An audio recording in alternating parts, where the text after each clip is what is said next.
My name's Maree Clarke and I live in Yarraville. I've been making sculptures for quite some time now,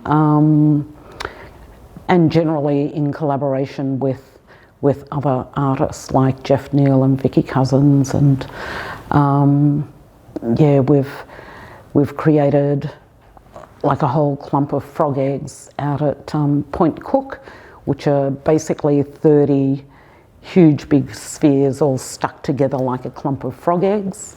That looks quite incredible. The big kangaroo apple down in Frankston on the foreshore, and that talks about the return of the eels. And Bunurong people would, you know, have a big corroboree down the beach and pick the Murnong daisies, and women would wear daisy chains in their hair, and there'd be a big corroboree, yeah.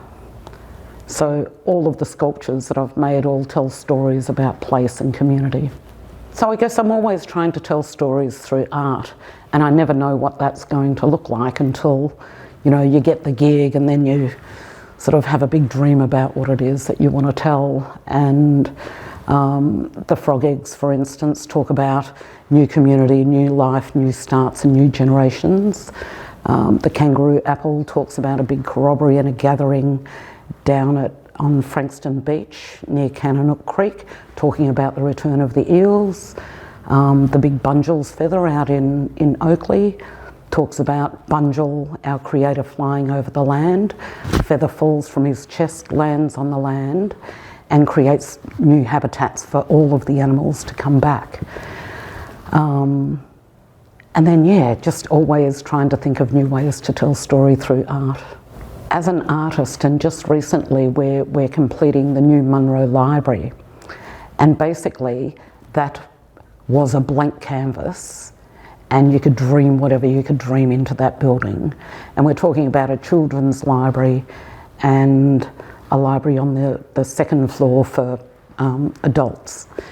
And I designed the carpet, the glassway area, but also a 6-metre eel trap out of stainless steel with a 3-metre flute, but had areas where children could come in and sort of climb out and climb on top of it, including the soft fall, where, you know, if kids fall off, they'll just sort of fall on a nice soft landing.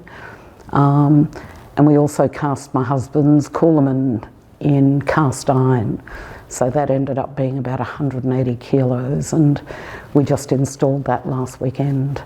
My major, or one of my major career highlights, would have been my solo exhibition at the National Gallery of Victoria, being the first Aboriginal woman to have a solo exhibition and the first person to have traditional ties to country to have a solo show at the NGV.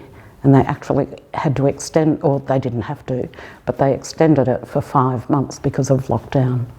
Yeah, that was pretty incredible to see over 30 years of making and creating, but it even goes back further than that, to actually have, you know, a collection of my work in one space and to tell all of those stories. So I entered the prize because, well, one, I didn't know about it initially, and, you know, it's 60K to realise your dream, basically.